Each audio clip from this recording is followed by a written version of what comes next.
Thank you so much for coming. Give yourselves a round of applause.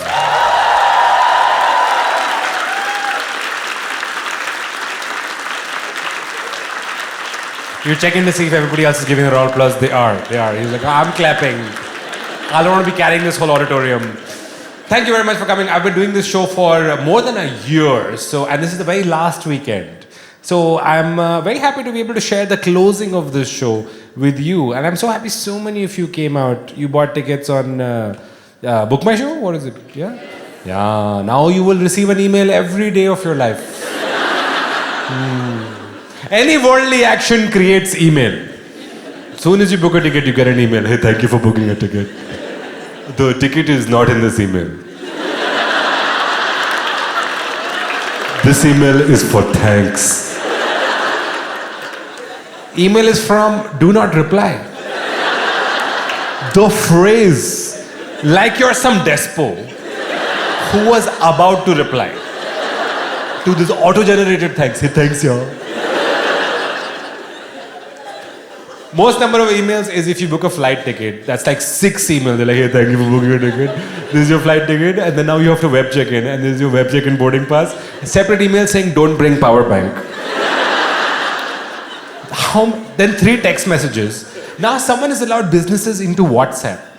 So then if you book a flight, Indigo, the aeroplane, will start texting you.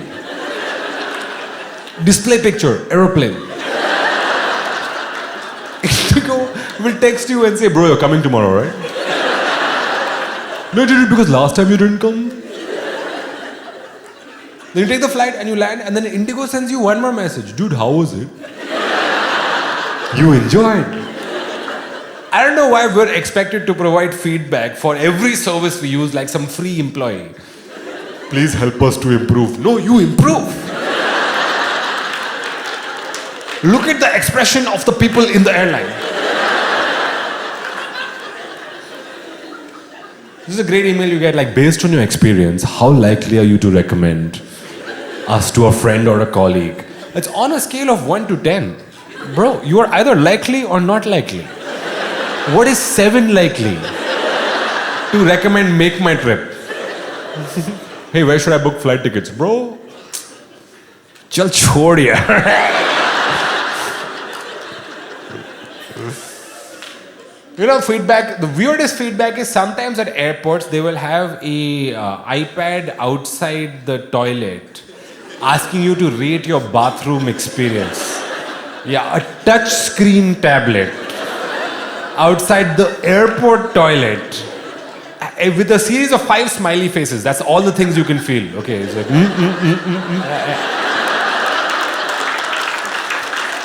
If you are coming out of airport toilet looking like, we should not be taking your feedback. Then show is pretty long. You want to start? Yeah? Okay. You don't want to start? We don't have to start. I can spend some time talking to you also, but like I feel like you know what each other does. Like, it's not going to be some exciting thing. You're overqualified at some very boring job. And say you want to be like, oh, you finance, really? I handle investments. Do you? Okay, what do you do, man? The glasses. Yeah? Chemical manufacturing. Would you guys like to know more about chemical manufacturing? I'm sure it's a fulfilling job, but like, it's a tough thing to do crowd work about. So then, obvious chemical, you're like, what chemicals do you manufacture? What chemicals do you manufacture? Any chemicals we've heard of? Benzene? That's a good one. You remember that it looks like a hexagon? Yeah. Tell us, what are your favorite 5 chemicals? Formaldehyde? Nitroglycerin. You manufacture formaldehyde? Oh, no. Oh, you just like it. Oh, sick, dude. I said formaldehyde, he was like... Formaldehyde gang! Okay. I think we should start the show. This show, small disclaimer, it's best enjoyed by ages 30 and above. Okay, ages 30 and above, are you here? Okay, wonderful. It's gonna be good. You know, many people clearly above 30 not clapping. Darkness does not hide these wrinkles. Yeah. Your Korean skincare is not doing what you think. Face not looking like glass. Face looking wet. And younger people, this show is also for you. Younger people mostly in balcony. Balcony? Yeah. Yeah, fuck yeah, dude. Tickets are cheap. Balcony. Show is also for you, okay? Yeah. So, do not despair. You have enough despair as it is. So that, because, see, I'm 35. 35, no. No with that sound. 35 is the age you start soaking dry fruits in water. Okay. It happens to you one day. You find yourself soaking dry fruits in water, and it's a shame. Dude, someone has dried these fruits. And we just put them in water? Dude, if they knew, people are doing what? Then why are we drying them, Vikas?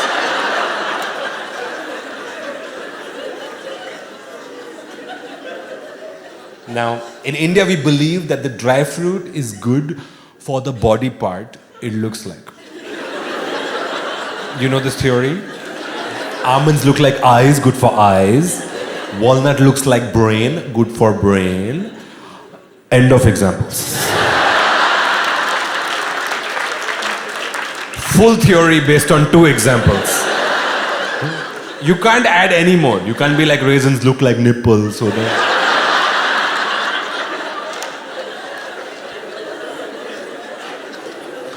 these are called health hacks, which are a nutritional solution to your emotional problems. Okay. Every health hack starts with warm water. You wake up in the morning and you take warm water. Okay. Soon as you wake up in the morning, you take warm water, and you put turmeric and cut a lemon and a squeeze of lemon. They always specify cut the lemon. Like, dude, I won't squeeze the lemon without cutting the lemon. You squeeze a lemon in warm water, and this should fix your marriage. Yeah, we should get divorced. Yeah! Everyone now taking supplements without knowing what they do. See, you know, calcium is for bone, vitamin D is for sun, anemia, iron, and then when did magnesium come? Why zinc? Zinc.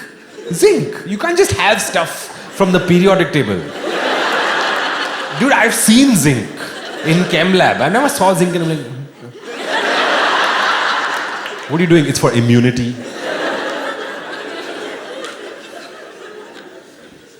I saw a great supplement ad. It was in Mumbai airport. It was a picture of a guy. It says, "Are you constipated?"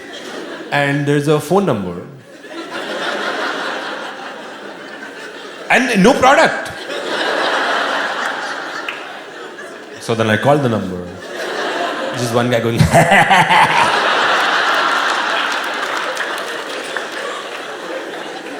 When I was a kid, in the newspaper, there would always be ads for stamina. You remember the stamina pills? These pills help with stamina, and it's a picture of a horse on it. Like, you want stamina, and you're like, what? And then it always says, like, last longer. Reading in school, you're like, what does this do, dude? Prevent death? What is it? Then you get older and you know what it does. And you know that it does not work. And people are also very intense about sleep now, right? They're like, dude, you gotta start winding down. Dude, 5 hours before you go to... 5 hours? 5 hours before you go to sleep, you're winding down. I just woke up, then it's time to start winding down. Every day is a preparation for the next day. And then one day you will die. And that day you look so sexy. People will be like, who is this sexy dead body? He looks very well rested. And they say you should put your devices away 90 minutes before you go to sleep. This is something no one on earth. Dude, who knows when they are going to sleep? You don't go to sleep. Sleep takes you. There's a 3-hour window on which you're watching reels.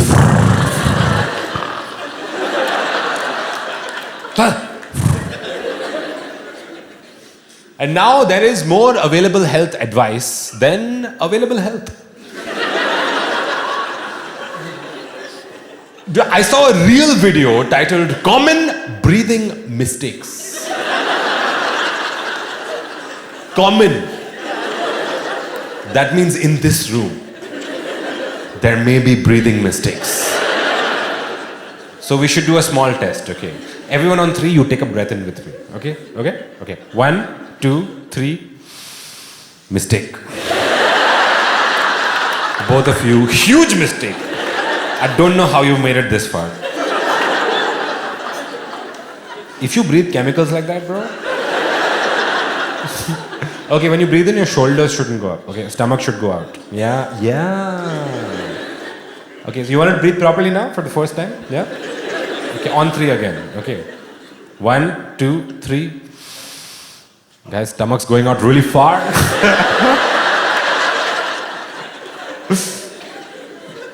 Mainly, you should never breathe in through your mouth. You should always breathe in through your nose. If you're swimming, you should dive. People will be like, he was healthy until the end. And if you do breathe through your mouth, there's a solution. They say at night, when you go to sleep, you should put a tape on your own mouth voluntarily and then go to sleep. Yeah. So then if thieves come to your house,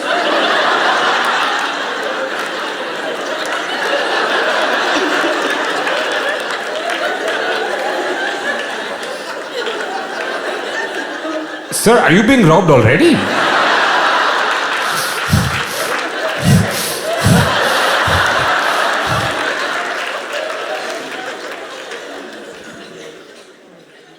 There's this one new global obsession with this idea of longevity. You seen it? Yeah? You want your life to be longer, but you don't even like it. It's so weird. Guys, if life sucks, more sucks.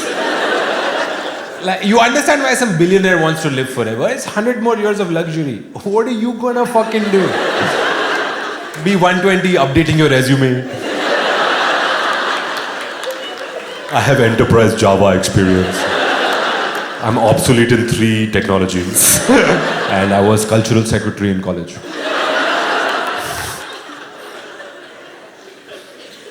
You don't want a longer life, you want a better life. And life is not good. It's not bad, it's not good. So, what are the components of a good life? Well, in India, it's very simple, very straightforward. People will tell you 3 things. They were like property, partner, prayer, bus. Okay. If you don't do these 3 things, people will not listen to your problems also. If you say like, I'm feeling existential, they're like, you get married. Then you get married, they'll be like, now you have baby. Then if you baby also after you come, they're like, dude, you have more baby, dude. What are you going to have enough baby until you feel like your sadness is because of baby. So I'm 35, it's time for me to start this adventure, okay? So first thing I started with property, okay? I bought some land. I want to give my children something to dispute over. There should be some fun after you die, no? Will vague. What does Papa said? Papa said, I'll leave everything to my most attractive child.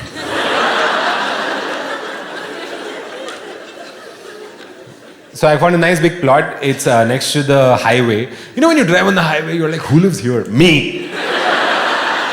I live on the way. And a broker sold me this land. I love brokers because I've spent so much time in Mumbai on the back seat of motorcycles with brokers, taking you to see apartments. And every time you see a place and the apartment sucks and you're surprised, the broker is also surprised. It's a beautiful experience.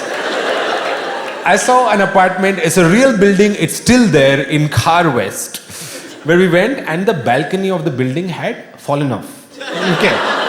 Outside the building, there was a brick outline where there once was a balcony. Okay. So I went there and I was like, Suresh, there is no balcony. He was like, I never said there was a balcony. I was like, bro, it's crazy that the balcony is fallen off. He was like, yeah, that's crazy. I was like, then why did you bring me? Land brokers, way more subtle, okay. First they'll just, they'll shit on other places. So they're like, sir, look at this house, sir. They're like, what? They said it's slanted like this. Who buys plot like this? You live like this or what, sir? Come on, sir. Then they'll ramp it up. Sir, look at this house. If I had this house, I'd kill myself, sir. Then finally they'll take you to ideal plot. They were like, sir, this is for you. Like, what? Sir, I can see you in this. You can see me in this plot. Yes, sir. So then I went and stood. He was like, it's just like I imagined, sir. He was like, sir, this plot is for you. It's very good. It's east-facing land.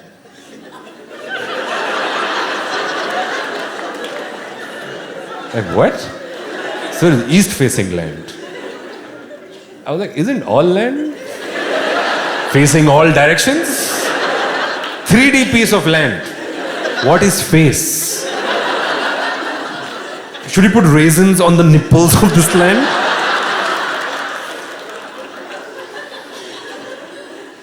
Now, to buy land, you have to sign a contract. Contract, big 100-page document of legal fan fiction. Okay. It's garbage invented by lawyers so they can remain employed. Read any contract, dude. Okay, page 1 of land contract, always definitions. Okay. Yeah. Definition 1, land. Motherfuckers, define land so you don't buy the wrong state of matter. I bought some land yesterday, man. It was great. I went swimming. Dude, that's water. Oh shit! This keeps happening to me.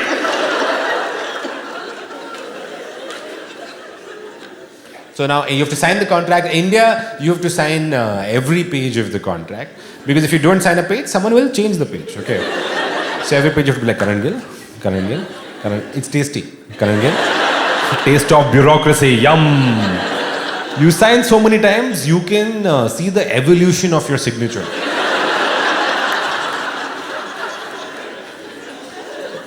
Signature created very ambitious.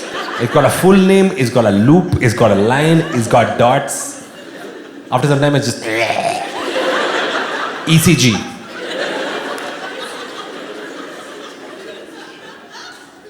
So 100 times, 100 pages, I signed. Okay. Now we enter interesting philosophical problem. Okay.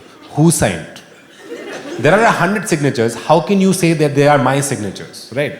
So they say, paste your photograph. Okay. But see, now it's someone's signature, someone's photograph. How do you connect these concepts? You guys know? Oh, wow. Okay, so there's this foolproof technology.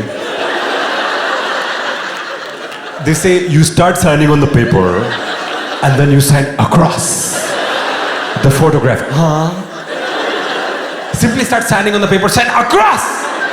Only the true owner of this face would ever sign across the photograph. Impossible, right? Photo slightly above paper. How can you go across? You have to go like this and then climb up one stair and then go like this. And the edge of the photograph you have to color like this. Then you have to put your thumbprint. Bro, everything short of blood and semen you have to provide. It was taking so long to sign, the lawyer is making small talk with me, okay? She's like, oh, so what do you plan to do with this land? I was like, oh, I'll open a members only graveyard. We don't take just any bodies.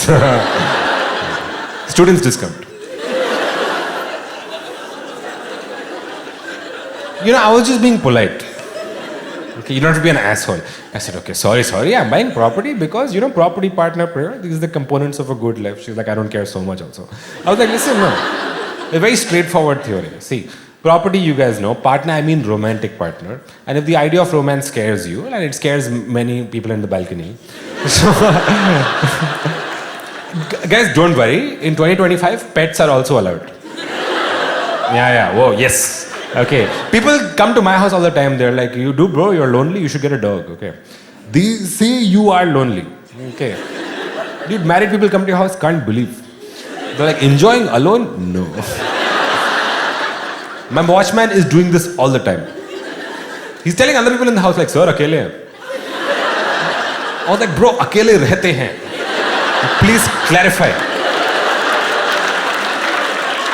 Sir, अकेले हैं, पूरे घर में अकेले, हर रोज अकेले घूमते हैं. But people always like, you should get a dog. Dude, I travel all the time doing this, okay? If I got a dog, I'll have to leave this dog at home. Then, now dog is lonely.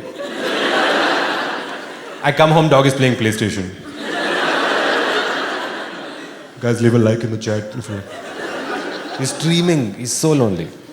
So then, if you say that to people, they're like, idiot, you get 2 dogs. So they have company. Yeah, right? So if I get 2 dogs, then now the dogs are friends. I'm lonely again. Dogs always discussing something in the other room. What are you guys talking about? They're like,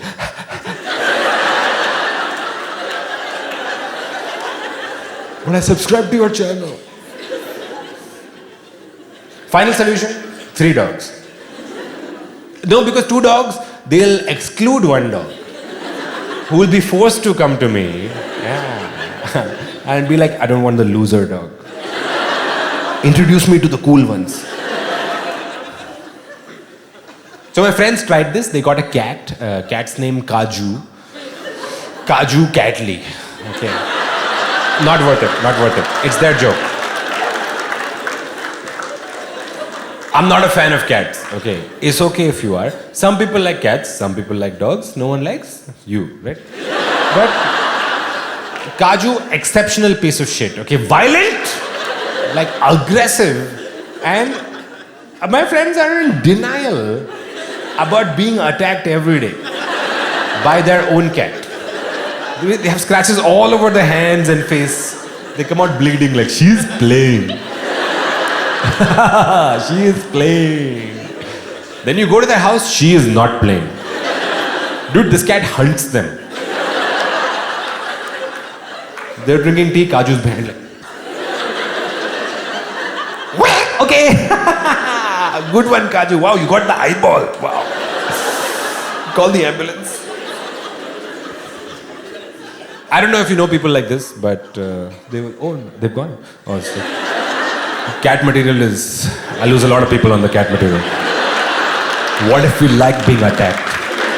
What if we like it? Yeah, sorry, Kaju fans keep coming to the show. And I try not to be controversial. But, you know what? If I want to say some shit about cats, I'm gonna. Okay? And I don't care who the fuck in this audience. You can't stop me. These were your friends. And they both had to go. And they both had an urgent call. See, restroom, you can say, okay. Both of them go to the restroom. You guys been friends for long? Sorry? My brother. He's your brother. So have you been friends for long? There you are. Welcome back. Okay. Where were you?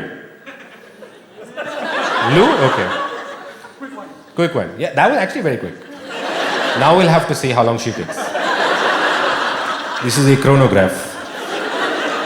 A stopwatch started now. Okay. Where was I? Kaju, yes. So now, Kaju is like, okay, if you try to address the fact that someone's pet sucks, the cat is violent, and you go and tell them, excuse me, your cat is very aggressive. I don't know if you know people like this, that they'll take no criticism, okay, of their cat's fucking demon behavior. If you say your cat is too violent, they'll be like, do you even know what she has been through? We found her in a pipe. Like, bro, even you don't know what she's been through. Stop putting your sad psychology on your pets. Like, your cats have memories, sure, but your cat is not thinking, it's terrible what happened to me. Those long days in the pipe. No, right? What is the cat thinking? Cat is thinking, cat. I'm a cat. cat, scratch. Kaju attacks me, I'm like, bro, I don't love you, I will put you in the dustbin, okay? So we are enemies. I don't go to their house anymore, and the lawyer was like, I really don't care.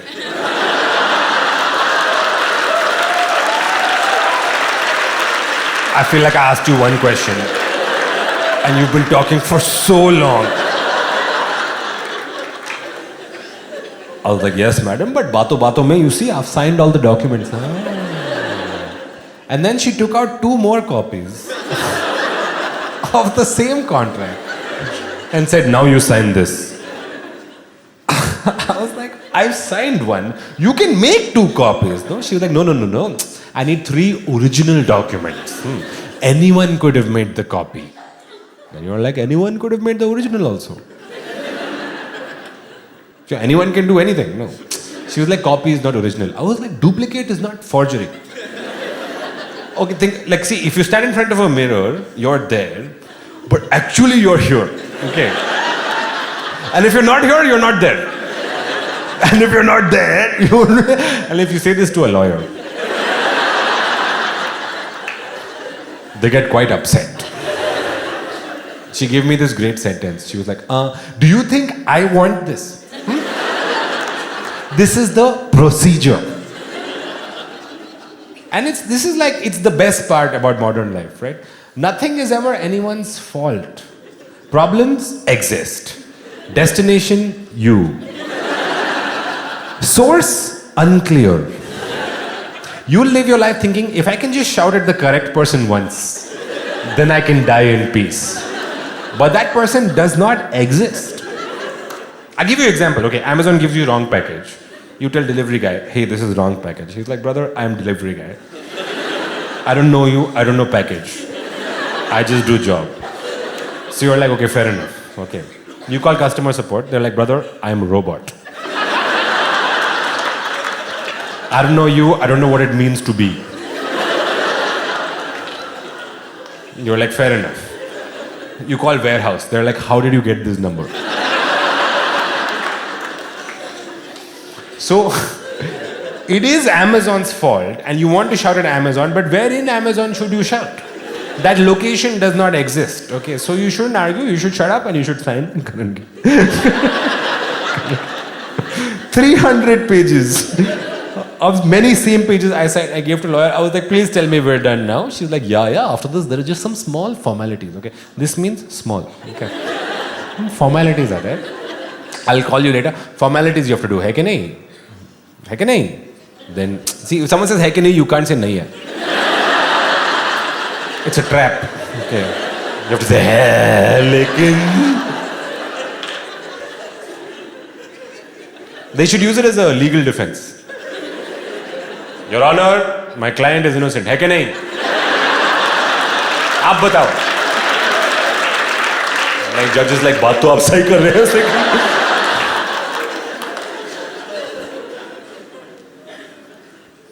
So property done. Next up, partner. Now it gets harder to meet someone the older you get because you become like comfortable, right? Like you in the middle, Chinese, Japanese color. How old are you? 29. 29. Okay, so you're almost at beginning of the end, I would say. So, you remember being in your early 20s and telling yourself the story of your future life, right? Like, what's my life gonna be like? Okay, I'm gonna meet so many cool people and befriend them because your circle lifts you up. And I will have an amazing circle and they will lift me up. And then I'm going to travel to exotic locations and experience them, okay? And I'm going to have a job, but it'll be like a vocation. And I don't care about money, but I love it so much that money will come out. And I will have a rich and fulfilling life. And then in your mid-30s, you do an assessment. You look at your life and you realize, okay, these are my 4 friends, and I don't like them.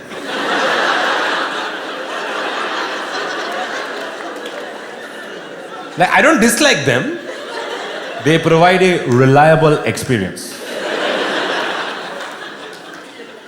This is the one restaurant we order from sometimes. Food is not good. Not bad. Reliable. This is my job. I fucking hate my job. But I know that I will hate any job. So this is the one I choose to hate. And you create this minima of dissatisfaction around you. And you call it your comfort zone.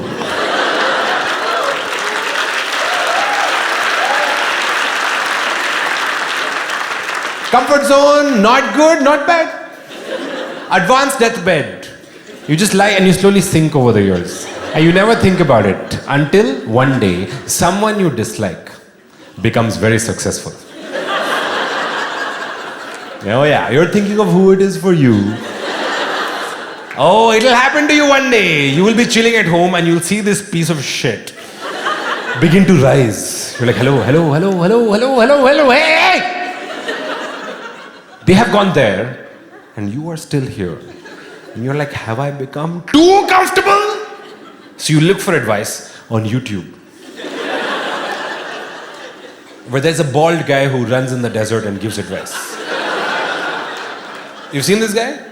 He's like, I used to watch YouTube videos on my couch like a bitch.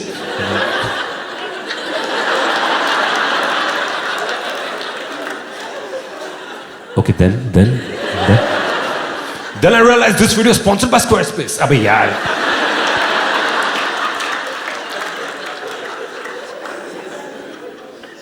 And finally he says, and you've heard some version of this, he says, growth lies outside your comfort zone. Yeah, and you hear that and you're like, yeah. Dude, I just have to step outside my comfort zone. Of course. And you forget. You have tried this before. Every few years you think you can just control your personality through force and you set off on a cringe adventure to leave deep psychological wounds that reopen on public transport. It's always like when you're sitting in the auto that you remember. You're like, shit. At karaoke I rapped that whole song. There was no need to do all of Lose Yourself. You want to see people at the edge of their comfort zone? You go to any nightclub. Okay, some place with a dance floor, you'll see 80% people having fun, 20% people having a very loud internal conversation. Like, why can't you just enjoy this? Other people are having fun. Why don't I ever have fun? Why am I always outside looking in? Once in a while you'll see someone snap. They're like, you know what? Today's the day. I'm tired of being how I used to be. And I'm gonna step outside my comfort zone. And you know what? I'm gonna dance like no one's watching. And they dance like no one's watching. And realize that many people are watching. I'm like, oh yeah, that's why I didn't do this. I know this very well. Because last year I participated in the Tiramisu World Cup. Hold your question. I was on YouTube. And the guy was like, if you don't know how to cook, you're a bitch. The guy keeps calling me a bitch. So then I will watch one cooking video and then like, you know how YouTube is, you cooking with it, like, you know they make knives in Japan but they take 10 years. You're like, do they? Fuck. So you watch this Japanese knives documentary.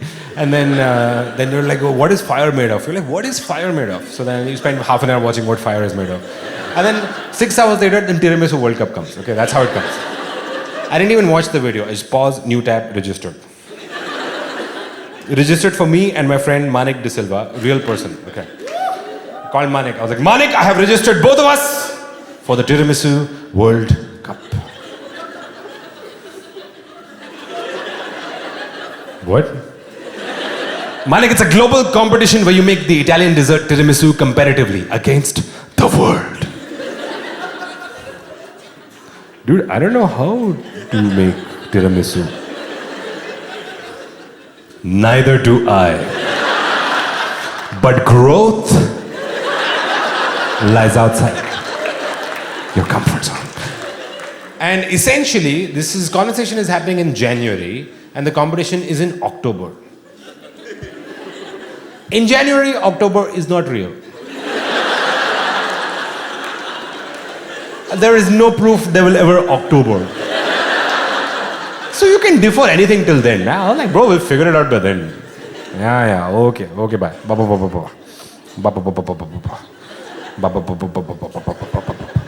Indian people, we have difficulty concluding calls. You know? You say bye, it's rude. You say bye-bye, lame. Bye. Creepy. So what you do, you go for a series of cascading byes. Ba-ba, ba-ba-ba-ba-ba. Real pros, you throw a few okays in there. Okay, bye. Ba-ba-ba-ba-ba. Okay. Okay, bye. Okay, very long. Okay, bye. Okay, bye. Ba-ba-ba-ba. Okay, chill. Then chill comes. Okay, chill. Okay, bye. Okay, chill. Okay, ba-ba-ba-ba. Okay, huh? Huh? Okay, huh? Okay, chill, huh? Okay, chill. Okay, bye. Okay, bye-bye. Okay, chill. Okay, bye. Okay.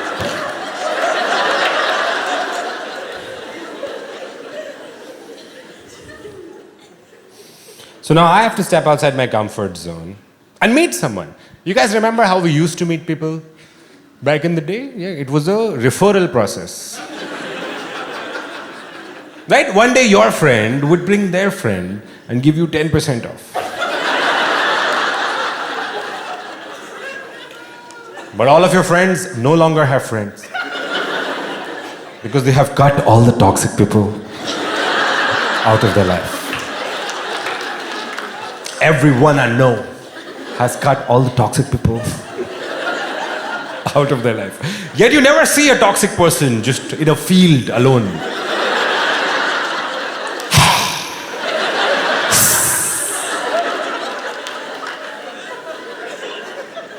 I'm not a fan of the word.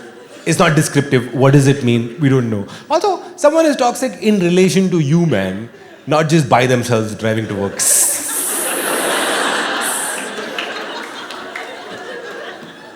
People are very quick to dismiss other people. And it's not fair, right? Like, you'll say someone is toxic, someone is a big red flag, someone is a clinical narcissist. Here's a clinic.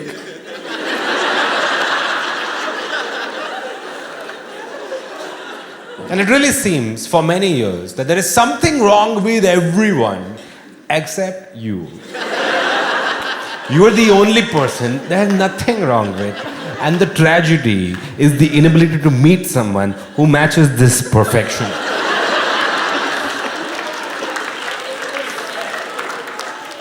Because even if someone hates you, it's because they are a hater. Their hatred is independent of your actions. He hates you. What did I do? Oh, he's a hater. Oh, he's a hater. Okay, then. Okay. Haters just waking up in the morning. Ah! Abstract hate.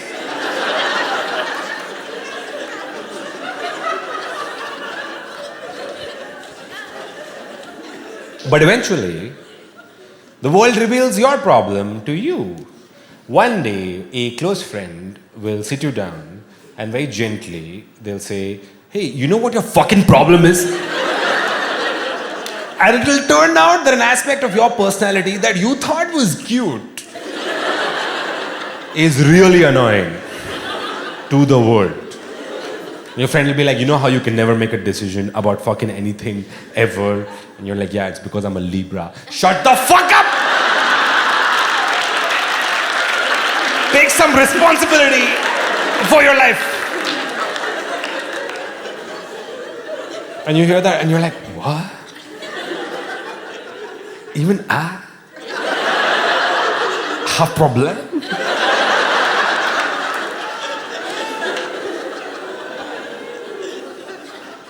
So then you have to examine your life. People say the unexamined life is not worth living. So then you go for therapy. And you realize even the examined life is not that great. But examination reveals reason for misery, right? You are lame now because in your childhood, you were also lame actually. You're just one of those lame ones. And life has sucked for your family for 8 generations. Why would it be good for you? And you pay money for this. You're like, thank you so much.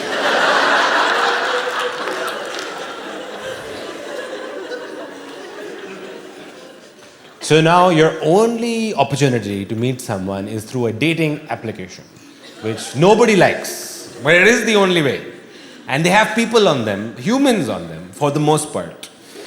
But they design it like Candy Crush. So you feel like you have to win it. Right? You open it, you're like, done, done, done. I saw everyone. I saw everyone. But like each rectangle is a whole person, like you. Isn't it crazy to think? A whole person with hopes and dreams and wants and needs, who spoke to their therapist, who said, you need to put yourself out there. And they said, yeah, I'm putting myself out there. Their friends helped them select these bad photographs. And they made this profile with hope, thinking like, I feel like this year is my year. And my breakup was tough, but I'm finally over it. And you know what? I'm glad I'm doing this. I think finally, no matter how tough my life has been, things are finally going to start turning around for me. And in 1 second, you're like, gee.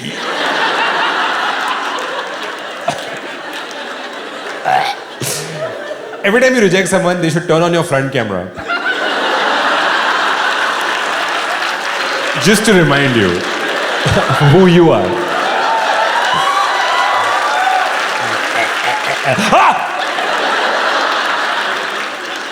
I wasn't ready. And there was a time in your life that you were looking for the perfect person, but eventually you realized, why would the perfect person want to be with you? So, right, there are no more sapiosexuals. Isn't that weird? They've all gone. What a phenomena to be alive during, no? Sapiosexual. I'm attracted to intelligent people. Wow. You think intelligent people are like, I like big stupid idiot. You think intelligent people are attracted to people that like intelligent people, or just fucking other intelligent people? How gracious of you to be a sapiosexual. Bro, who finds intelligence unattractive? That we had to make up a new word. Who's coming home? Anjali, these equations again! We have guests! Take your abacus and get out of here.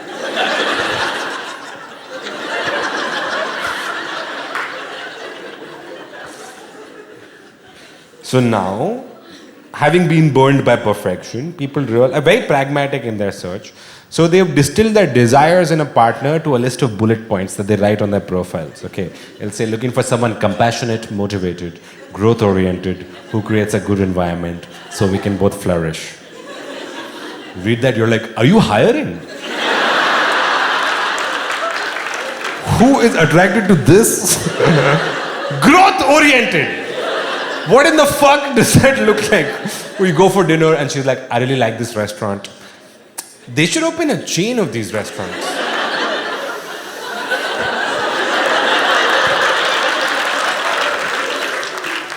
I'm sorry, are you suggesting growth right now? Fuck! No, I find it very sexy actually.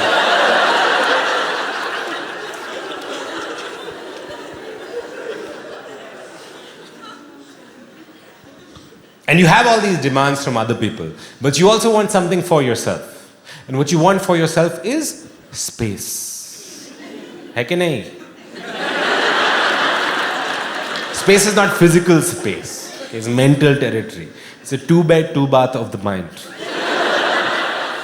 And it's different across the world. In UK, 2-bed, 1-bath. America, 3-bed, 5-bath. Ratio makes no sense. Sleep together, shit apart. In India, 2 BHK. We don't, bathrooms unspecified. We just want to know, is there a hall? Is there a hall? Is the bedroom and kitchen linked? Is there a hall?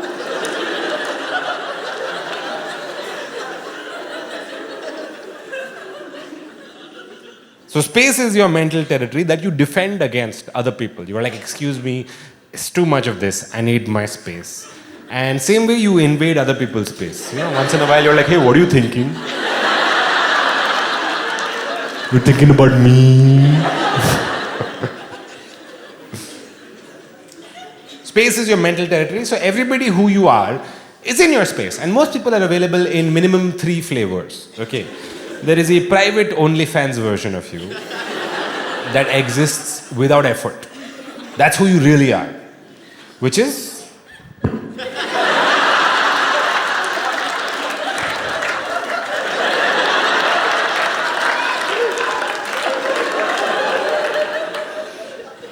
That's who you really are. And you never chose to become this. This is what's left after everything else didn't work out. You could have been anything, bro, but over the years you realize wrong place, wrong time, wrong parents, too stupid, too ugly, comedy. That's who you are, and you don't like who you are. But there's another version of you that emerges spontaneously around other people.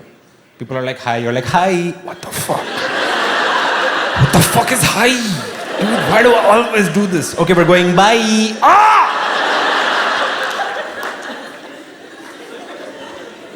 That's who you become.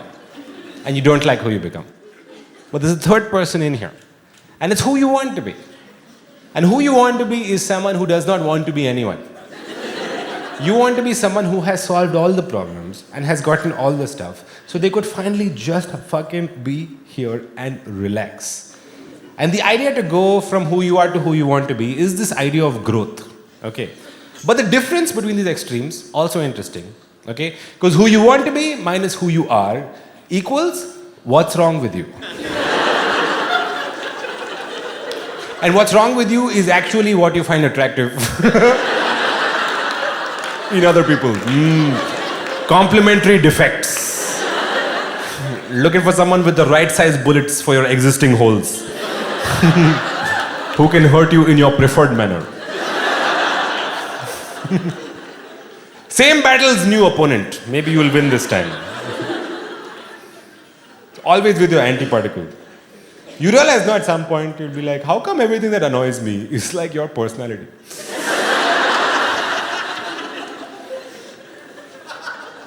Thank you.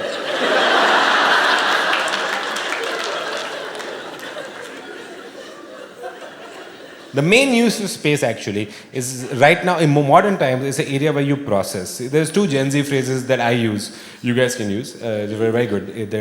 I don't know how I feel about this, and I need time to process this. These are wonderful nothing statements you can use to escape any conversation. Okay, because it's not true also. You know how you feel about it. You feel feelings in real time. Feelings don't show up 4 hours later like, oh, I was sad.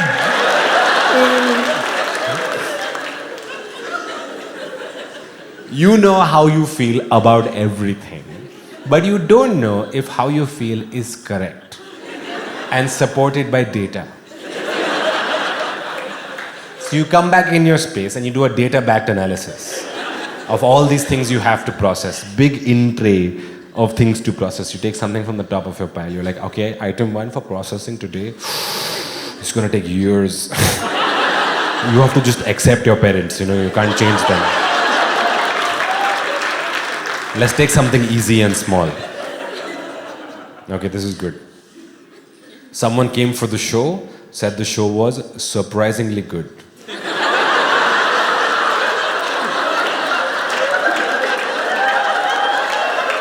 What the fuck does that mean? What is so surprising about my show being good? Now, at the time, I felt rage. But then later, I was like, I don't know how I feel about this. So now, time to process. How do you process? Each internal voice gives an opinion. First up, it's who you really are. Can I speak? Bro, fuck that guy, dude.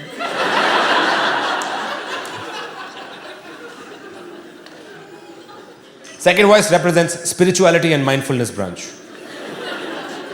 Always says annoying shit like, the judgment of others has no bearing on who we are and how we are perceived in this one beautiful life.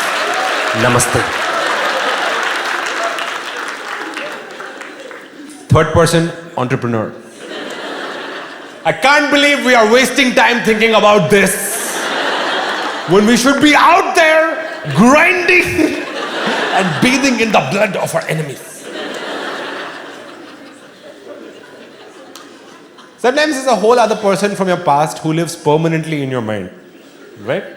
Hi, I'm your maths teacher from 4th standard. You were stupid then, you are stupid now. Stupid! Fifth person, anybody hungry? So there is clearly a lot of discourse in your mind, but you ever wonder which one of these voices is you exactly? Who amongst these is your life happening to? Who is suffering, who is unsatisfied? Is it any one of them? Or maybe, because you are someone. You knew when you were a kid, they gave you an ID card. And they said, this is who you are. And you received this laminated rectangle. And it's got a blood group and a name and an ugly photograph. Weirdly, the one constant in ID card pictures throughout the years. Because that's how you look. Guys, I don't know how many ID card pictures will convince us that it's not the photo which is bad. It's an accurate photograph of a bad face. And you go through life and they keep swapping out the ID cards and you feel like you change along with them, and who you were before, it just lies in a drawer somewhere, and who you are now is clipped to this retractable thing on your hip now. And sure, you don't spend too much time thinking about it, but you have this odd moment at airports where, you know, they look at your passport photo and then they look at you and you're like, dude, I'm not that. That's just a thing. I'm a, whoa. So then if you are someone more complex, then what is that thing?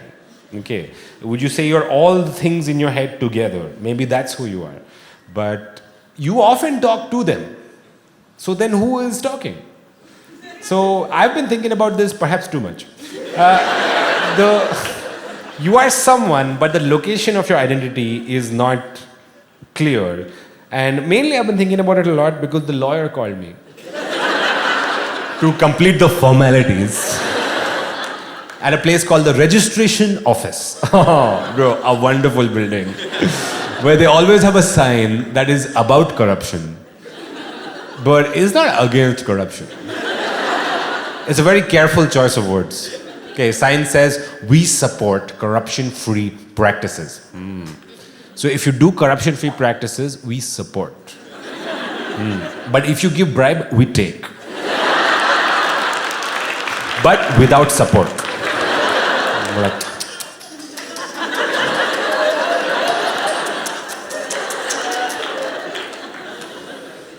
I was required to bring 2 witnesses of good moral standing.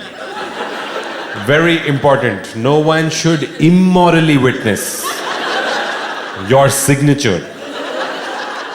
Yeah, I saw him sign, but I was cheating on my wife at the time.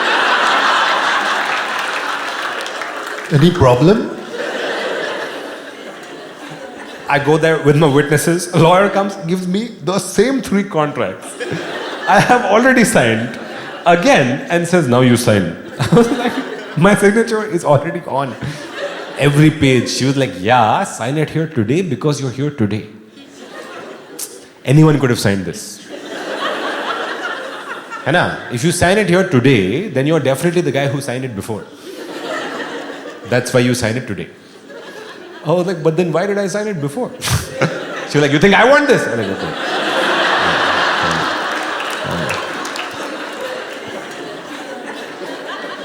300 pages, 3 hours, speed run. Given to lawyer. What follows is a real conversation I had with a human adult. She takes one look at the contract and says, you're supposed to sign in blue pen. I had signed in a black pen. And you never considered that black ink looks like the paper was copied. She's accusing me of making a copy originally. I am first copy, destroyer of worlds. Duplicating shit that never was. So below that again I signed. At this point you're like, are there some corruption practices that can expedite this procedure?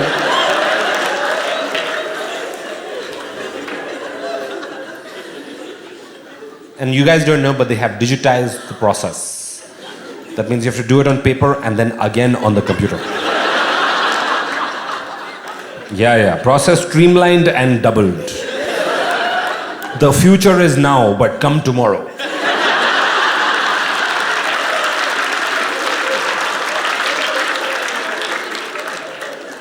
Six hours later, we are produced in front of the registrar, okay? And for them, they take your photograph, okay? And Indian government offices all have the same rectangular Logitech web camera, okay? You have seen this camera. Someone sold it wholesale, made a big profit. And the camera only exists to take your photograph, but every time you sit down, they turn the camera towards you. Which is like, what the fuck were you doing before I came? What, the registrar has a YouTube channel? Hi guys, welcome back to Registrar Reacts. Guys, today we are reacting to some land. Guys, this is east-facing land. North-facing, this is lake. When I sit down in front of this lady, the whole point of me coming here is to prove that I am really the guy who's been doing all of this stuff. But see, now I don't know anymore. What if I'm not me? What if I've been somebody else the whole time? That's why this is taking so long. It's because I'm not even who I think I am. So I sit down and very tentatively I'm like, hello madam. It's me. I am. Registrar unimpressed. She's like, I also am. So then you say you are. But what's the proof? Witness comes, no, I also am. He is. I have seen. But was he? Second witness, I also am. And he is, thus we are. Because something must be. Because then if this isn't, then how can? Then why will? Whereupon? I have the land now. And I'll never sell it. Yeah, because I don't know what the procedure.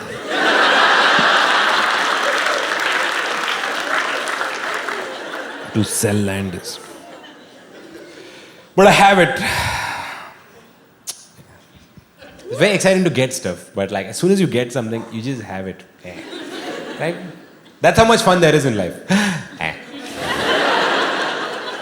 It's a thin sliver between hypothetical and reality. Everything you get becomes have, right? Like, so I love buying stuff. So new phone comes out, I get it right away. New phone, gonna get a new phone, gonna get a new phone. As soon as you get a phone, you just have a phone. It's got 4K, 120 FPS. Yeah, but I'm still me. Now I have to get a screen protector. Getting amazing, having sucks. Worst, losing. Because when you lose something, then you miss having it. Then having it seems so awesome. Get a phone, have a phone. Lost my phone. Ah! Where's the phone? Have you seen my phone? Guys, can you call my phone? Pankaj, can you call my phone? Pankaj, can you call my phone? Pankaj! Call my phone. Where the fuck is it? Where the fuck?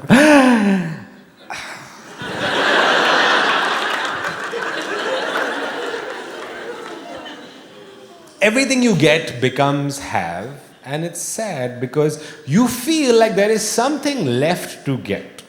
That if you got it, then you would be complete.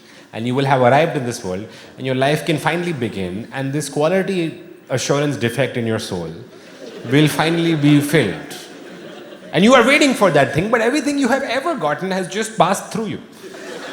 There's so many things you wanted to get in your life that you have now, and you never think about it. At some point in your life, you really wanted to get a job. Guys, congrats.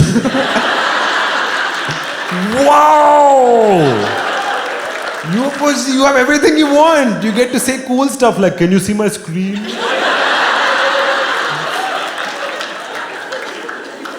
But that's not what it feels like. You have a job. But if you lose your job, then you really have to get a job, and then again you'll have a job. That's the whole life cycle. The excitement, disappointment, bereavement, resentment. And you are searching for contentment. But it has never shown up in your whole fucking life. And it can only be because your parents had you. No one gets a child, you have a child. So then you are have. The feeling of is what you're made of. You are dissatisfaction itself. So then if you don't like the show, it's your problem. You don't like anything. Why should I be responsible for your misery? Because you can't get anything, and you will lose everything in your lifetime. You will lose your job, your house, your spouse, and then you will lose your life. But tonight is pretty fun. Yeah! Woo!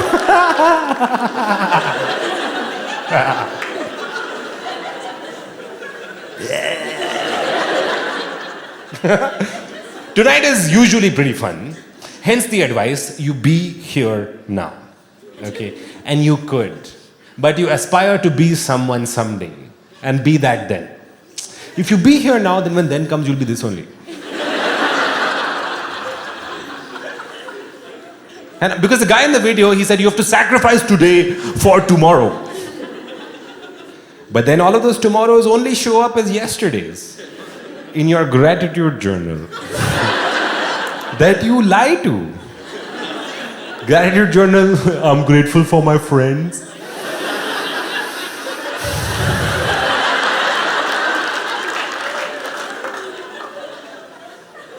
I'm grateful for, well, I guess this is health. Today I deleted the Instagram app, but I use it from the browser. So the idea is this. You are have, so you give thanks. So you become thanks. But the thing that is thanks is still have. You can't unhave the have, so have is thanks. I feel like you guys are getting it. And gratitude, if you've never tried it, gratitude is really effective and it really works. And it only works is because, the reason it works is because you were never grateful in your life. And that's not your fault. You were not grateful is because that was the dominant philosophy that was sold to all of us when we were growing up. They were like motivational assholes throughout the previous century said, hey man, you should never be satisfied. You should always stay hungry. And as soon as you get something, you're like, fuck this, I want more. I climb every mountain, and then I climb a higher mountain, and eventually I unhinge my jaw and swallow the world. And I still want more. And then that's, how's that going so far? Not good, right? So, turns out this is not a good philosophy for the whole world to live by. And so, sensing the satisfaction, these same assholes have now rebranded and come back. Okay, because they still want your money. Okay, so now they wear black t-shirt on Instagram, and they say actually you should be grateful for everything, and you should accept everything, but you should still want everything. And you're like, hello, what is this philosophical double life you are selling me? You can't have both. Okay, either I accept everything and be grateful, or I am dissatisfied and I am ambitious. I cannot have both things. It's weird, no? How come every poisonous asshole you know begins their day with gratitude? I'm like, you don't know how to do it or what, bro? One of these rich financial losers who just do money stuff the whole day. This is the cringiest life to live, honestly. I take money from here and I put it over there. That's my life. And they say, I begin my day with gratitude. I'm like, bro, then in the afternoon you fired 1,000 people. What are you grateful for? Power. It's so strange. So then, point is, how should you live? What is the right way to make a meaningful life? Should you be ambitious? And then embrace that the ambition comes predicated on the fact that you will get all your dreams and you will find them to be insufficient. Or you should accept everything you have and then be okay with a small life. But then everyone else will be like, what happened to him, bro? He's still doing that job only. And this seems like an irresolvable contradiction. You can't get both, but you want both. And I was struggling with it for a long time. Until I came across this wonderful piece of, in just a simple line, I think there's one thing in the Indian scriptures that just solves it. Okay, can I share it with you? I think I was struggling with it, and then I don't know who said it to me. It was an older person who was like, I was like, I don't know what's the right way to make a meaningful life.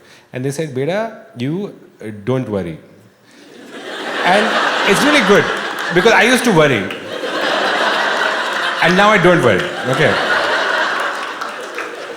Guys, try it. I don't know. You seem skeptical, but like.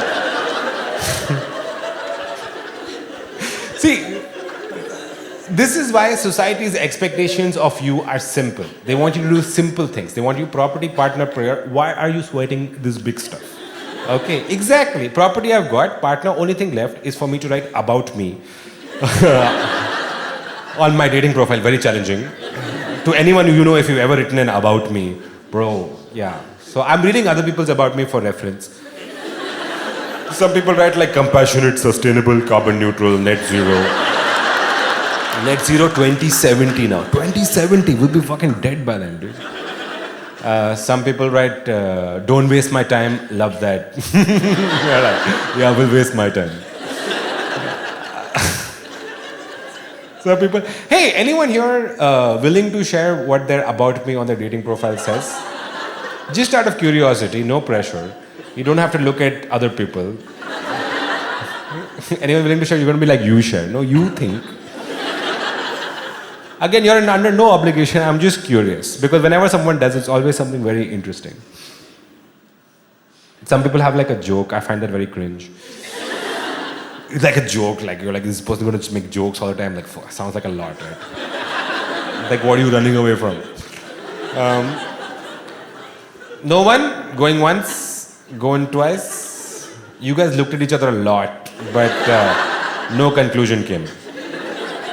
I'll tell you the best about me I've ever read was this woman's profile. It said, about me, 5'10". That's about her. Honestly, ISO 5000 self-description. Specific, measurable, achievable.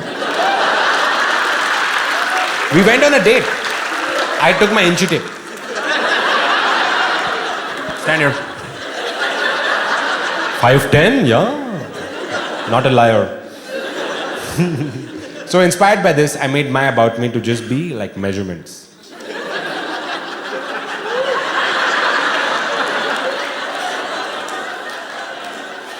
This is Karan Gill, about me, 8,000 square feet.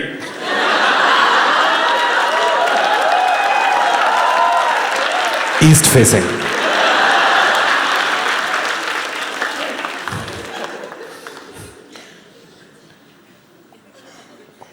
I don't know, man. Eventually you come to the conclusion that maybe this is not for me, man. And I'm still holding on for serendipity, bro. And maybe I'll meet someone, like in a movie, at a place that I can never go to, like a library. Holding books in my hand, but I don't read books. Okay, so maybe I'm holding an iPad in my hand. I'm walking with a big stack of iPads in my hand in a library. And someone bumps into me and you're like, you fucking broke my iPad!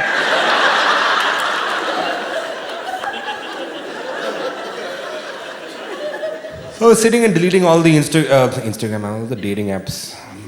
I think around June of last year is also when my friend Manik called me. And he was like, hey man, have you learned how to make tiramisu?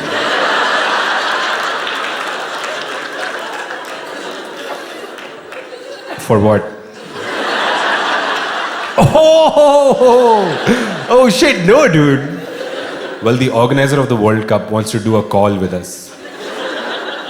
So we get on a call with this Italian lady who was like, boss, thank you so much for registering for the Tiramisu World Cup. Can you see my screen? Yeah. Guys, as you can see, professional chefs are not allowed to compete in the Tiramisu World Cup. So we can refund your money, or what else would you like? And then Manik and I were like, why do you think we are professional chefs? And she's like, oh, well, you're the only two coming from abroad.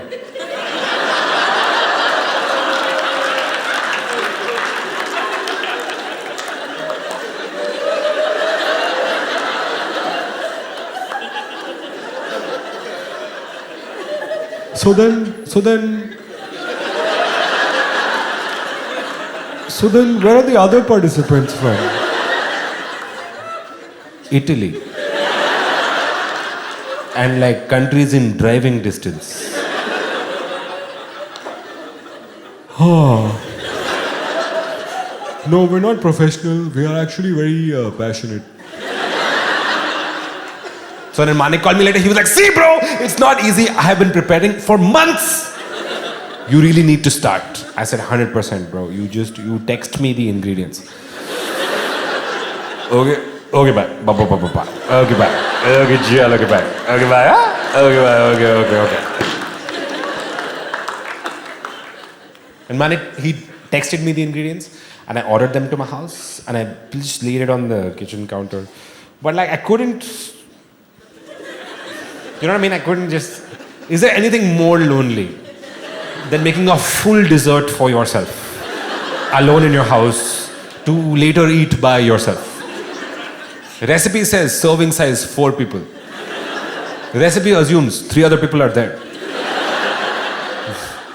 They're not there. So then instead of doing that, I was like, what I'll do is, I live in Mumbai, I'll order tiramisu to my house from restaurants and I'll eat it every day. And if I eat enough tiramisu, then I'll know.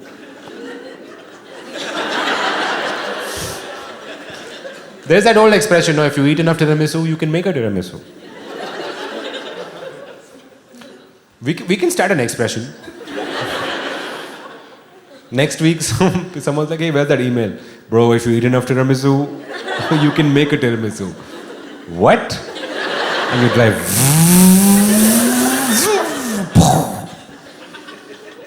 You crash, that's your fault. So then every day I order tiramisu to my house and I eat many and I develop very strong opinions. I'm like, okay, this one is too moist. This one, the coffee flavor is not coming through. And then I eat tiramisu at night and I watch YouTube. And my YouTube is all videos of other people working out.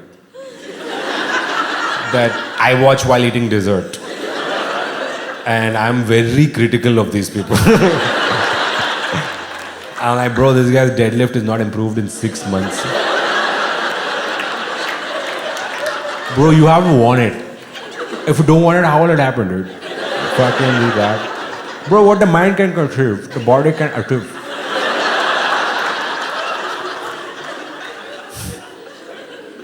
You know, I love watching videos of people who show their improvement over time. So there's this genre of videos where people, this guy sucks at drawing and in January he'll film himself drawing and he sucks at drawing. But he'll keep drawing and film himself till December. And in December, he's amazing at drawing. And I love watching those videos. Because then you watch it and you're like, wow, man, even I was in this year. For me, it just went sweet, just gone.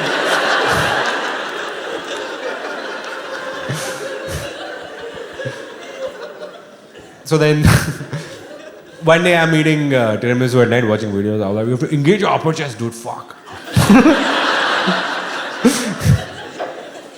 And I get a panic call from my friends, okay? They're like, Karan, what are you doing? Come to the house right now, we can't find Kaju. I was like, it's 3 a.m., Kaju's not back from work. Hey, don't be stupid, come help us find Kaju. Okay, bye, okay, chalo, okay, bye. So I run to the house. Kaju has escaped. Someone has left the door open. Some people have pets where if you leave the door open, pet is like, I'm getting the fuck out of this house. Not a good sign of your ownership. So they're like, come help us find Kaju, okay? So 4 people in their mid-30s are walking around Bandra West at night shouting, Kaju! Kaju! Dry fruit stores are opening. Sir, Kaju? It's good for kidneys, sir. Kaju! By the way, if you say her name to her face, she doesn't respond. It's a cat. I don't know what the fantasy is that we'll say Kaju and she's like, yeah. It's never happened. So 1 hour we waste. Kaju. Come back to the house. Next plan. Someone's like, should we make signs? And once in a while you'll see like a missing pet sign. It's very tragic, right? It's like missing dog's picture. Vikram, name of dog. Phone number. And you see that and it breaks your heart. But you also know like they will never find this dog. Oh, I'm sorry. When was the last time you recognized a dog?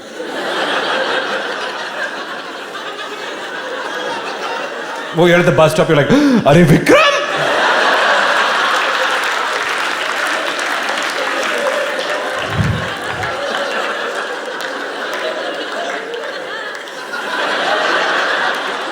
Who wants to know? Vikram, they're looking for you at home, man. Not going back to that place. Why, Vikram? Why? Because I can't do chemical engineering anymore. I want to follow my dreams and open a yoga studio. So sign is out. But my friends, they Google and they find an article. And the article, it says when cats run away, they often crawl up car tires and they'll sit in the engine of the car because they like the warmth of the engine, okay? And then when you start the car, then the cat dies because cat is not part of the engine. Okay? I don't know why this is surprising you. If you sit in the engine, you'll also die, okay? It's not a good idea. So don't do it. So then my friends read this, they're like, fuck, Kaju's in an engine. I knew it. I was like, dude, this is a European article. It is 35 degrees outside. No one in Mumbai is looking for warmth.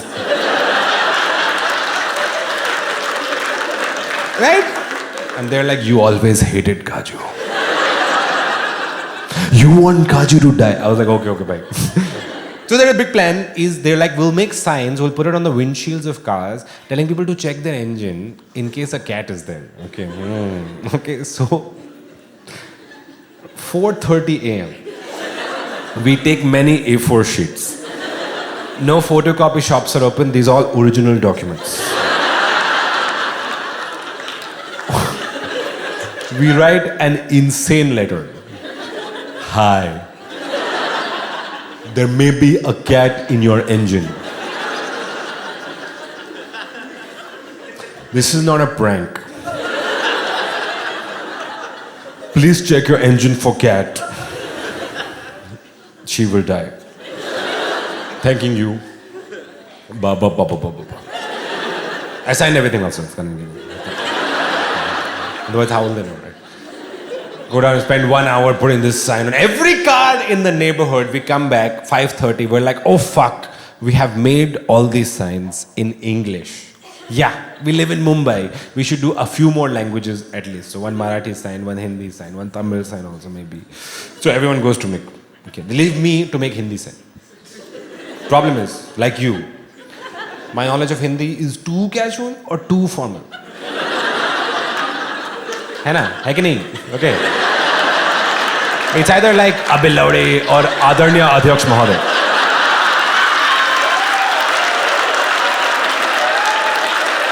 So the tone is what you don't know. You know all the words, but you're like, what is the correct tone for this letter?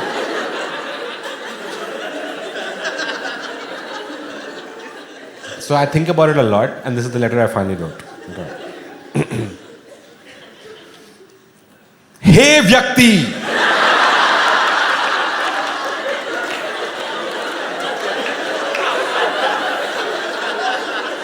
क्या आपके engine में बिल्ली है?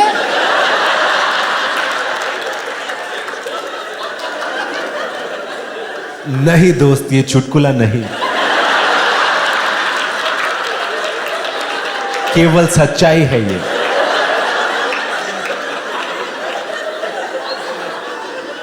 कृपया engine check कीजिए, प्रिय बिल्ली मर जाए।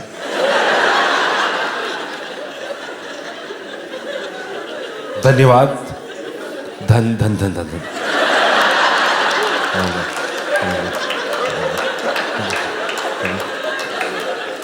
We go down, we spend 1 hour putting this sign also on every car in the neighborhood. Dude, now it's 6:30, the sun has come up. I'm telling my friends, I will buy you 10 cats, okay? Tomorrow we'll open every pipe and we'll steal every cat. I just want to go home. And we're walking back to their house and there's a ledge above their door and motherfucking Kaju has been sitting there the whole time. The whole time this toxic cat has been watching us look for her like a clinical narcissist.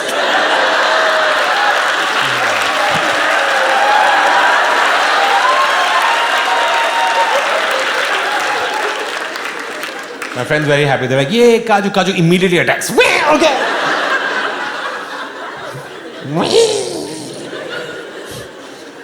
So happy ending to the story. Kaju rediscovered. Kaju once again a prisoner.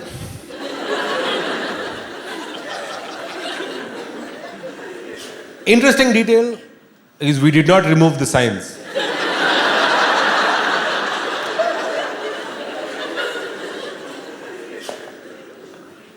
I think for many weeks after that, people are like, "मेरे engine में बिल्ली है." It's like a mechanic or what?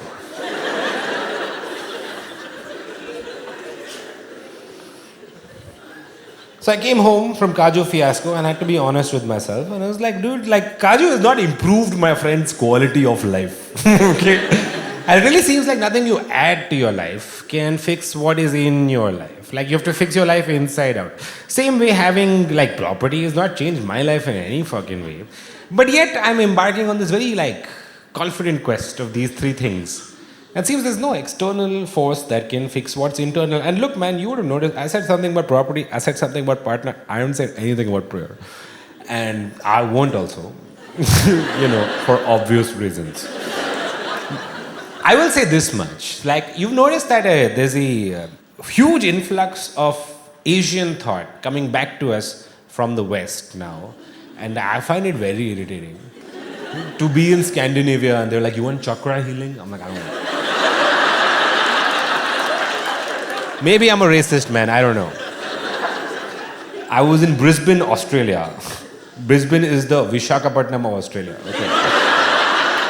I was in Brisbane, Australia. And they were like, have you heard about birth charts? I'm like, have I heard? Who are you talking to? Bro, I have seen friends marry trees. Because in their birth chart it said their first spouse would die, so they had to marry a tree before they could marry a person, and I attended that event. Have I heard about birth charts? All of this is back. It's an antidote to despair, global despair. But it's a wrong antidote. Like if a snake bites you, you shouldn't bite the snake back. That's not a solution. That's revenge. And people want to take revenge on their lives, I feel, by manufacturing this artificial absurdity to deal with the real absurdity of your life. And what is the real absurdity of your life? You're a smart person. You spend a lot of time thinking about your life. And at the bottom of your introspection, there is a hole. And the hole is the knowledge that you will die one day. And all of your efforts are constrained within the boundaries of your life. Okay? And every day you spend hustling and struggling and grinding and building. Your life has to start at some point, and I hope it starts before it stops. Because the way you're living your life is as if you will live for motherfucking ever, and that is not the case. And that is why miscellaneous rich assholes actually want to live forever, because they at least identified the root problem. Okay. And look, we've been living like this for like hundreds of years, but because we had a nice band-aid on top of it, okay? The band-aid no longer works. You remember the band-aid? It was the scam. Scam is when you're young, your parents tell you, if you work hard, you can get anything you want. And then you work hard, and then you don't get anything. Then you go to your parents, you're like, is this a scam? And they're like, and you're like, oh shit, man, good one, fuck. Really? I never thought, wow. And then your parents say, hey man, listen bro, same thing happened to us. And you do it to your children. This is a scam. And you're like, yeah, okay. But before we could propagate the scam, the Gen Zs have seen through the scam. Yeah, because they have internet. And they're very intelligent. And so Gen Zs are looking at macroeconomics. And they're like, dude, this new capitalism is a scourge, no? And then it's brought it back into public consciousness. Now we're also like, yeah, actually correct only. Correct, what these children are saying is correct. And they're saying, no, growing wealth inequality means that the economy is going to keep getting worse. And it's always bad in India and it's going to keep getting worse. And if you're not rich now, good luck, because your life will suck forever. And then you're like, yeah, actually, yeah, correct.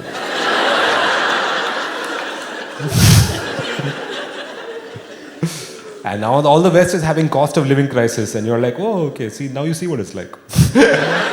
And so it's so weird with how can the whole world have a cost of living crisis at the same time? So then who has the money then? Some 7 people.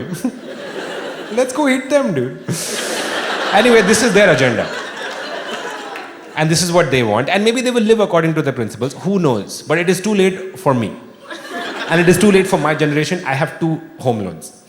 I cannot give up capitalism now. So, what my generation is doing is this very slimy thing, is that we are claiming to give up half of capitalism. We don't like capitalist means, but we like capitalist ends that we now want from cosmic means. Okay. You've lived, you are in your 30s, you know, hard work will never give you a Lamborghini, but you're like, okay, what about moon? Can I use Saturn to get a villa in Alibag? As if Saturn knows about you also. Arrogant to assume cosmic significance. This is the same scam! Acoustic version. No, I've been talking about this. You know, yeah, because in a very real way, sure, the way the world is set up, it is against you, but you are also responsible for your own motherfucking problems. There's so much of your suffering that you are creating. I've been talking about this for 3 comedy specials in a row, and you guys are not getting it. I feel like you don't think about the show when you go home. You come here, you do ha ha he he, and then you go home. No one has brought notepad. Then cry. Then cry. Then don't come to me. Then cry at home. Don't fucking... Dude, 6 years of my life I have spent traveling the world telling people ambition is your enemy, and you're like, haha, bro, yeah. Then don't come to me, dude. Then you work in finance and dream of agriculture. It's not my problem. Then you're like, oh, Kanan, okay, if ambition is the enemy, then how come you keep doing more comedy specials? I'm different. I'm not like you.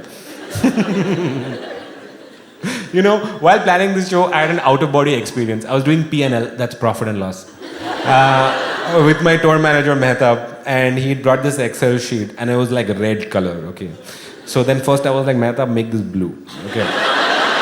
This is the vibe I bring to the meeting, okay. I'll like, first make this blue, then we'll talk, okay. He was like, it means something that it's red. I didn't just make it red because I like red. I was like, then for us, red is blue, then no.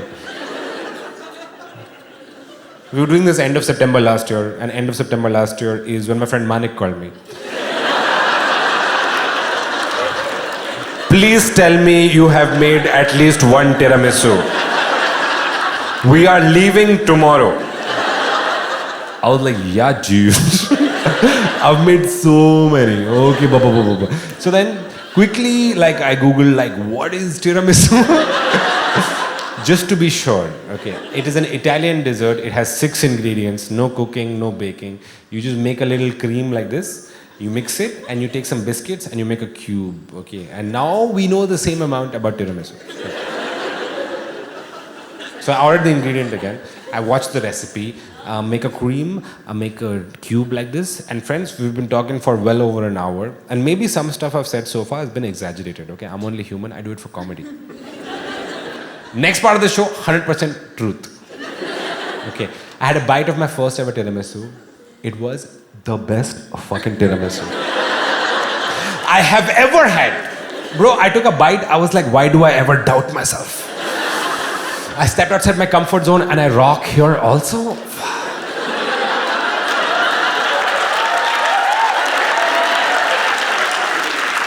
I texted Manik, I was like, bro, don't worry, I am a natural. I will carry our team. Manik is like, we have to compete individually.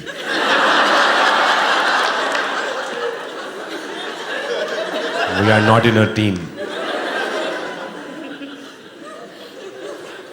In that case, fucking get ready, bro. So, the next day we fly. The competition is in a place called Treviso. It is a small town in the north of Italy. It takes 20 hours to reach Treviso from Mumbai. 20 hours is a lot of time to think. You can think stuff like, you know, I could have made 2 tiramisu also. You know, before the World Cup.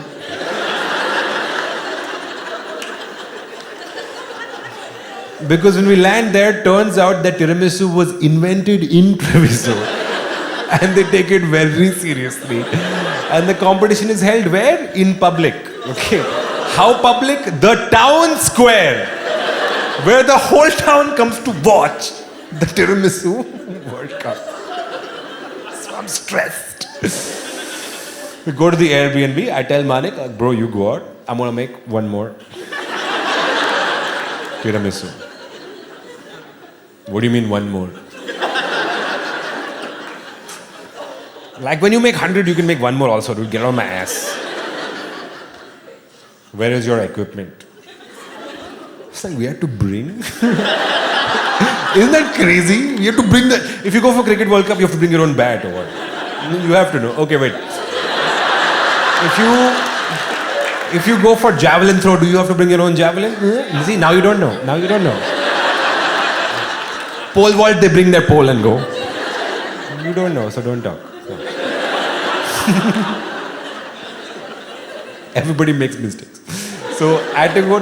I don't know if you've ever had this wild experience of trying to buy something you don't have the words to describe. Okay. So I go to kitchen store and I'm like, excuse me, I need a mix. Bulb mix. They're like, whisk? Si, whisk. Si, grazie. There's like, I need a bowl. Bowl. What size of bowl? Bowl. Bowl. Men's large.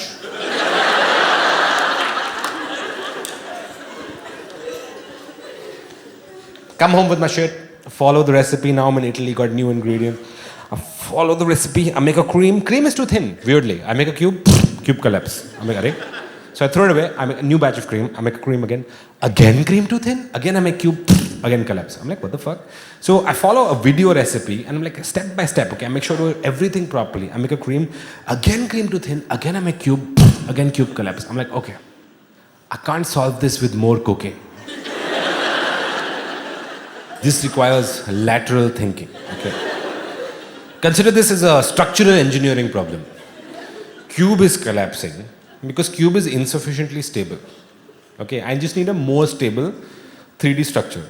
Hai ki nahi? Hai. Okay. So, audience, what is the most stable 3-dimensional structure? Pyramid, very good. Sphere, very wrong. Crazily, most wrong answer you could give. Pyramid is correct. Great spheres of Egypt? No. Sphere is ball. You make great sphere, it rolls into ocean. Why no sphere building? For that reason.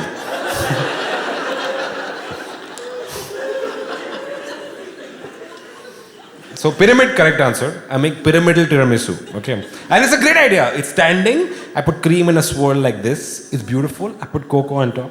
I step back to look at my creation. I'm like, wow, this looks exactly like shit.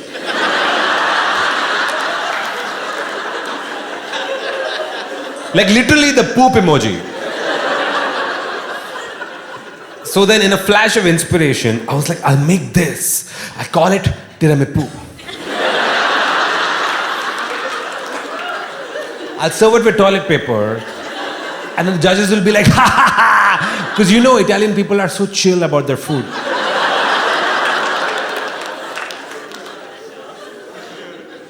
We wake up the morning of the competition. Manik says, I have a surprise for you. He's got us made 2 identical white chef coats with our names on the front. And on the back, it says, Tiramisu Champs.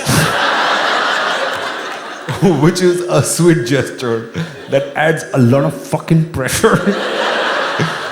Because when you wear your chef coat and you hold your men's large bowl and you walk through the streets, you think thoughts like, could have made 3 tiramisu also. We show up to the place, one of the organizers sees us and she's like, boys, professional chefs are not allowed to compete. You've come in your work uniforms. Is this fair to the other contestants? I don't think I can allow this. I have to talk to someone. Can you just wait over here? I was like, ma'am, I feel like you will see.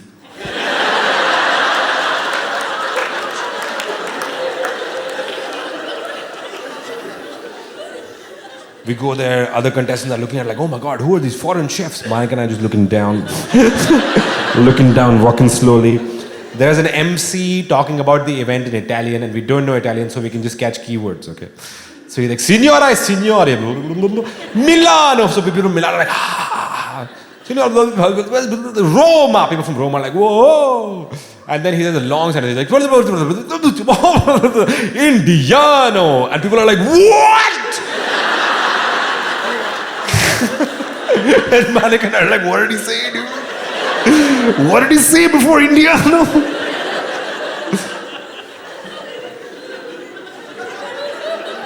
So we set up at our workstations, and the audience already looking at us like, man. I was like, man, I don't know what this motherfucker said. We have 40 minutes to make a tiramisu. They blow the whistle, competition starts, okay? I'm in the zone. I don't want to disappoint my new fans, okay? I put ingredients in my bowl, and I start whisking, okay? I'm in the zone, like, fuck, I'm whisking. I look up and see everyone else has an electric hand mixer.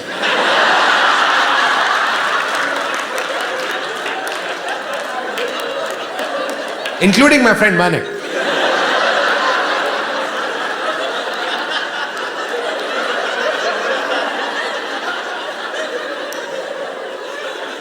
Electric hand mixer, 3,500 rotation per minute.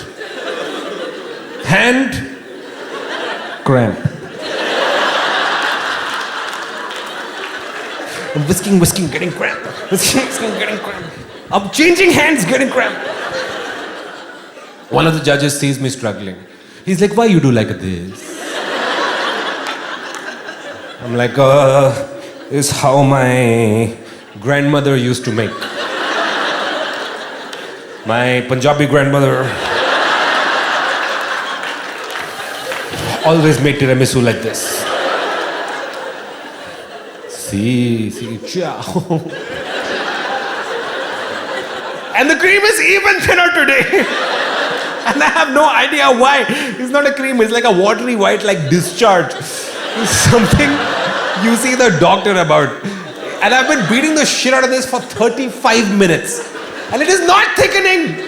And I look up, everyone else has finished the tiramisu. So I need help, right? So I finally look over at Manik. This motherfucker. He's made a sculpture out of biscuits. Okay. And he's just deep in the zone, slowly chiseling. But so deep in the zone that he has not started on the cream. He's not even going to finish, so it's up to me, I thought, to represent our nation. I put my plate, I put biscuits, I pour cream. It's like water, it just spreads. Okay, so no problem, guys. Everything gets dislodged, but I smoosh it. I smoosh the biscuits. Okay, I smoosh it. And I wipe off the cream. I just wipe off the extra cream so nobody knows, okay, guys? I smoosh it and I wipe it. No problem. I put second layer, I put cream. Everything comes apart, guys, no problem. I smoosh it and I wipe it. No problem. I smoosh it and I wipe it. No problem. At this point, people are walking by like, I don't think these guys are professional chefs.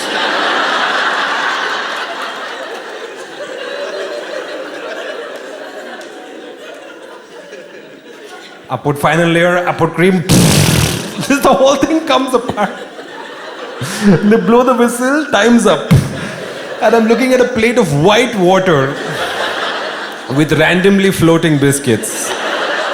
Like, I just want to run away from here. But I can't because I am wearing a chef coat. And if I turn around,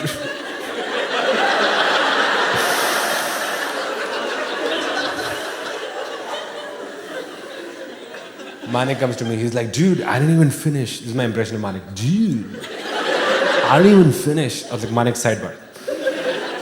Listen, bro. Just be confident. Okay. They don't know that we didn't mean to do this. Okay. Yeah. You say you've made a creamless tiramisu.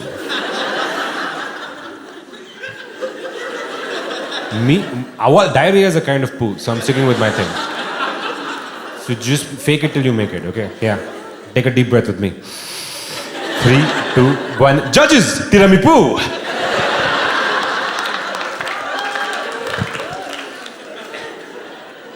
Senor. First announcement. Please cut your tiramisu into 3 pieces.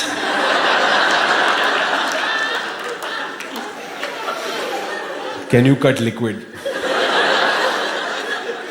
For me, they say, we take with spoon. I'm like, grazie.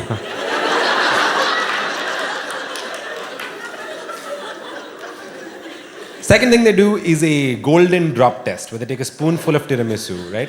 Take a spoonful of tiramisu and they turn it upside down. And nothing should fall. And for me, it's not coming in the spoon.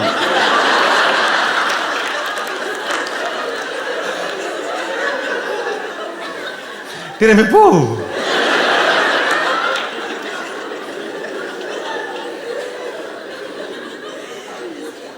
It takes 20 hours to reach Treviso and only 40 minutes to be eliminated from the Tiramisu World Cup qualifying round.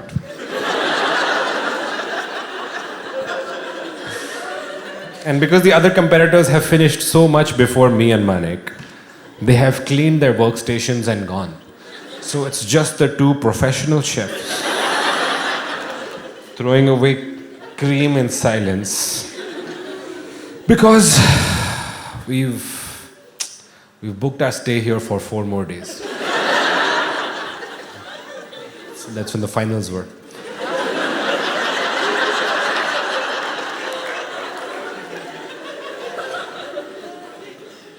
And I'm feeling horrible. And in moments like this, you want to commiserate, right? You want to talk with someone and get over it. But like Manik is like not even looking at me. As if this is my fault somehow.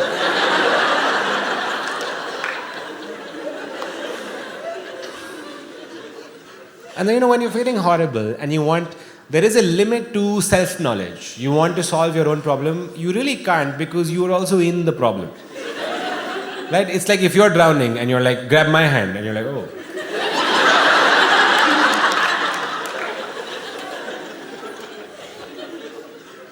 So I'm feeling miserable and I'm feeling stupid and I'm feeling, honestly, very dumb for doing all this. Like, look, I'm fucking 20 hours away from my house in Mumbai. Why do I have to do any of this? And I'm feeling so ashamed. And then suddenly I remember, actually, I don't know how I feel about this. What if I process this right now? So I retreat internally into my space. Okay. And I look for some justification of this humiliation. So I give to my committee, I was like, guys, this is what I've done. What do we think? But then unanimously the response is, I feel like you brought this upon yourself. And I watch all these voices arguing, and it's not making me feel better, but then I ask myself an odd question. Like I ask myself, well, who has this happened to exactly? Right? Which voice is the victim of this circumstance? Which one are you? Are you signature? Are you photograph? Are you thumbprint? Or are you, in this, the witness? Who is actually unimplicated in the events of your life? Well, if you think about it, in your space, everything you want to be and don't want to be seems to come out and go back into something bigger. So that must be who you are, the apartment itself. Not a tenant of the 2 BHK, the entire 2 BHK, 1,200 feet square foot carpet area, and too much clutter, but something that endures, something which is stable, and something with 1 arm distance from the events of your life. Okay. And when I felt that, I felt a lot of peace. And then I looked over at Manik, and I was like, Manik is suffering. He's not had this breakthrough. Just me. So then I was like, I have to enlighten my friend also, right? So then I was like, Manik, baby, listen. I know you feel bad right now, but you think about like this, your space. You are space. So you think you are in your space, but the thing that is in your space is suffering, but that's not you. You are... What? Okay, leave that. A little weird, esoteric. Okay, think about the experience. Yes. Think about the experience. Like, look at us, bro. We came here. Look at us, bro. Isn't that amazing? And Manik is like, we could have just come here. Without participating.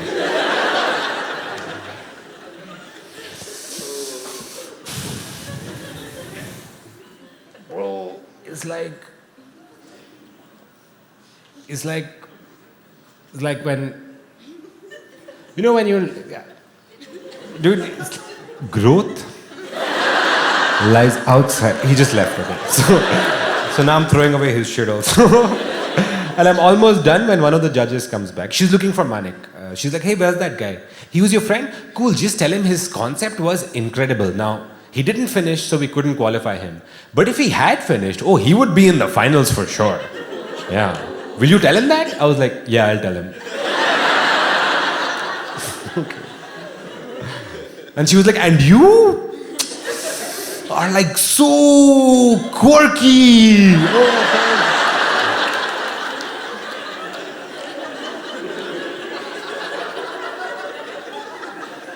so we started chatting. And I asked her, do you live here in Treviso? Or like Venice is the one town over? She was like, no, actually I live in London. Just here to judge the competition. I was like, so cool, then your restaurant must be in London then. She's like, I don't have a restaurant. I was like, sorry, like, you know, cafe, pastry shop, whatever. Like, why are you being so humble? She was like, no, like, I'm not in the restaurant business. So I'm a lawyer.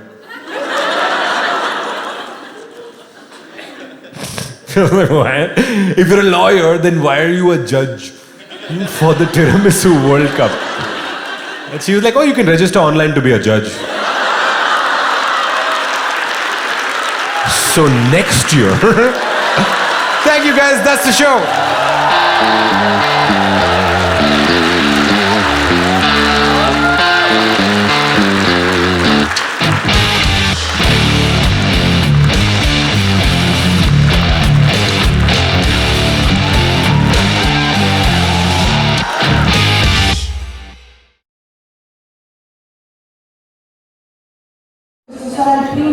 This is Karan Gill and I am back in Treviso.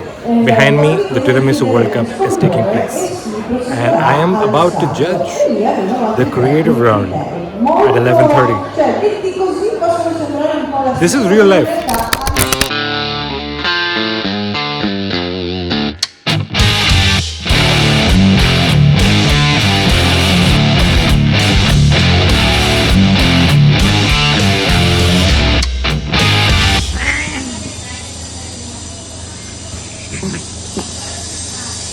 Mine.